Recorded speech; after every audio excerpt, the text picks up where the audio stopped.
Have you ever had a random thought while walking, sitting, chatting with your friends, or while taking a shower? And you thought, oh, what a, it's a silly thought, and you ignored. What if I tell you that that one random thought could be our next breakthrough? Hi, I'm Megha Agrawal. I'm an IT professional and I work day in, day out with academia impacting students, faculties, and institutions and work closely to bridge the gap between industry and academia. And one thing which I've seen make a huge difference is not talent, not technology, but creativity. There's a saying that best things in the world are free. Allow me to narrate one incident of my early career where I was managing an account. It was a global account, and we had this offshore onshore model. So offshore is 70% of the team was sitting in India and 30% onshore that was sitting at the client, who was a German client. Now, in spite of the best technologies and in spite of best processes, something was failing miserably. We used to have morning hurdles and stand-ups, but still we were on the verge of losing the trust of the client. This was alarming. When we sat as a team and we tried to introspect and deep dive, we found it's not a technical problem. It's a problem of coordination and cultural gap. You know, Germans are generally very straightforward and they like to talk dot, whereas Indians like to curve a story and sugarcoat. So that was a cultural. So we made a small, slight change.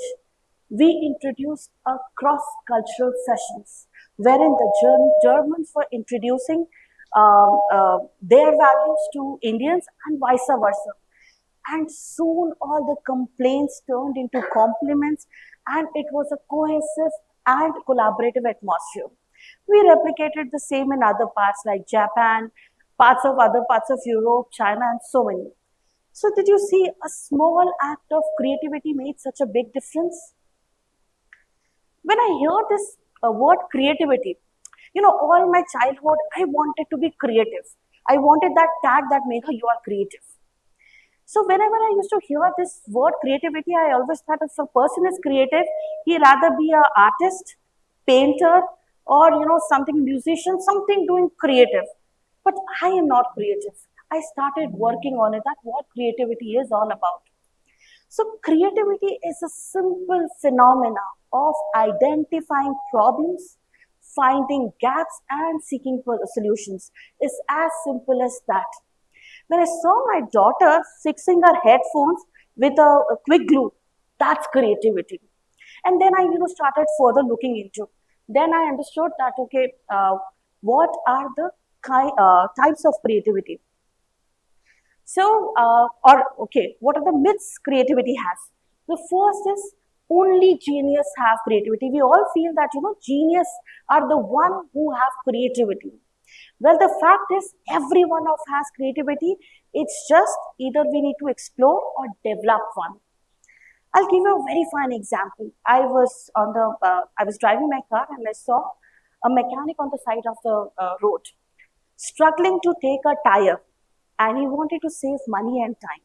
So what he did is he wore the tire on him like a belt, and he went off. Not a genius, a common man.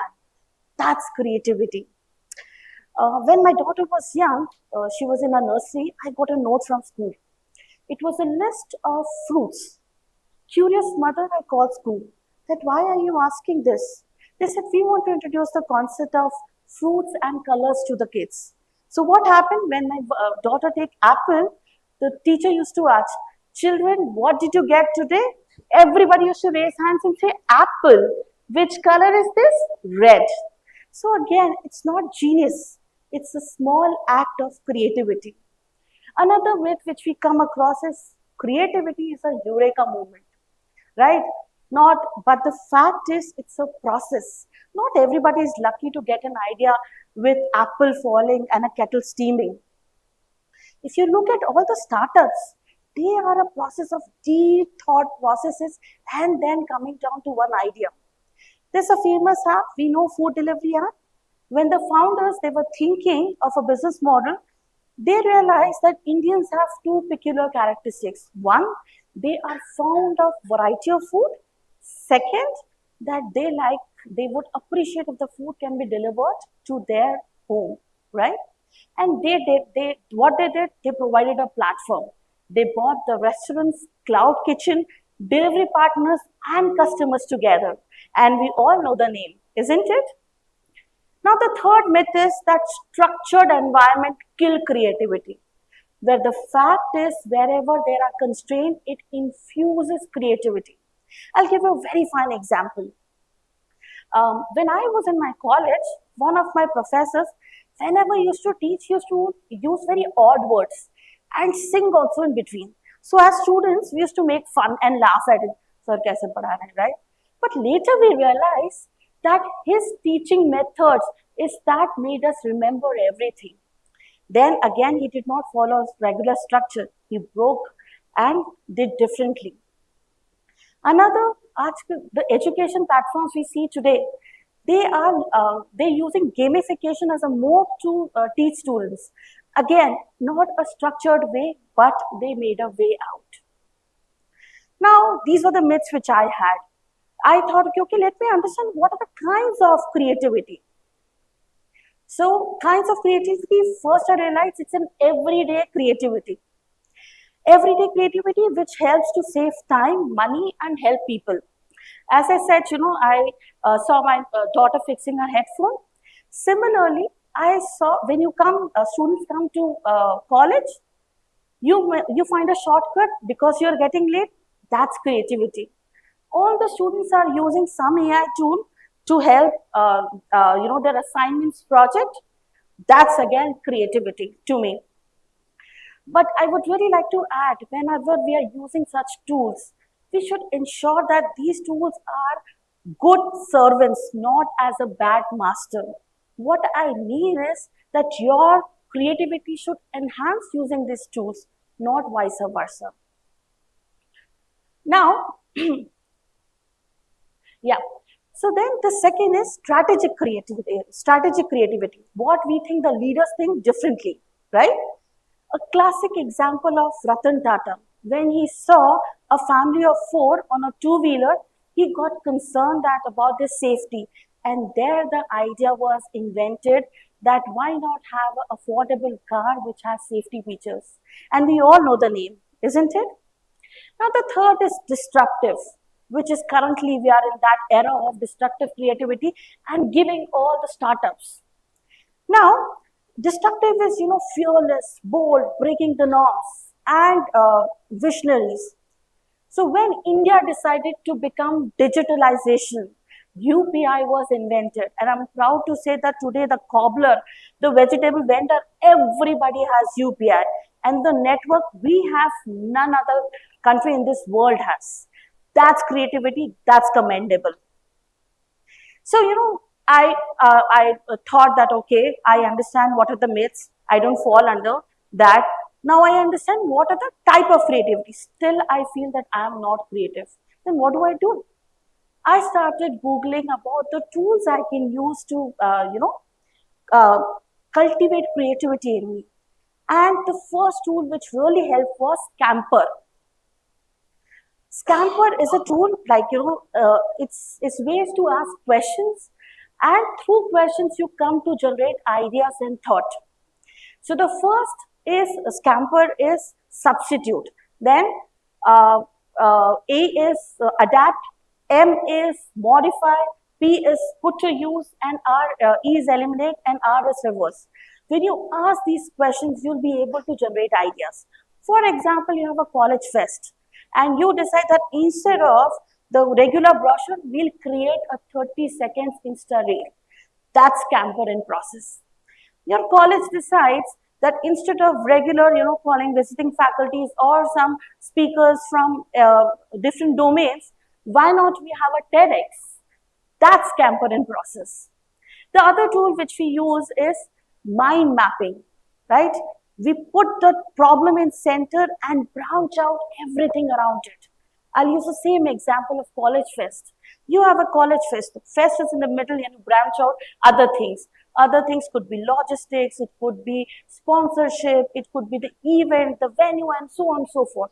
When you assemble everything, you would understand that you're coming up with ideas and solutions. The third tool which I use, which is very common and most effective, is asking 5 whys, right? So if I say I'm procrastinating, right? That's the problem. I'm procrastinating. Now let me ask the 5 whys. The first why is, why am I procrastinating?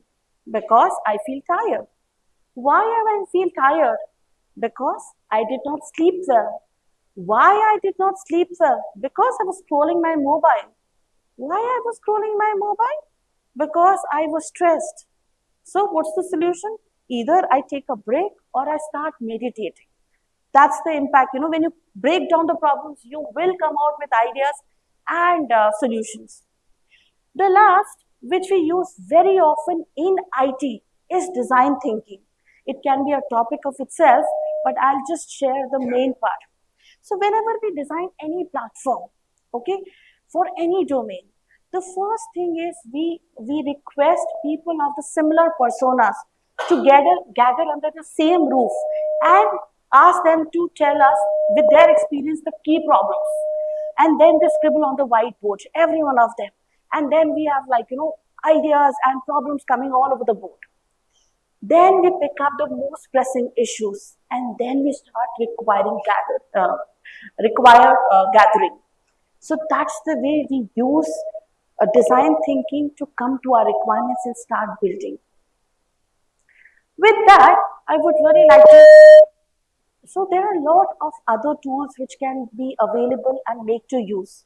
I would request, that one should just start working and using one tool for your better and get set go.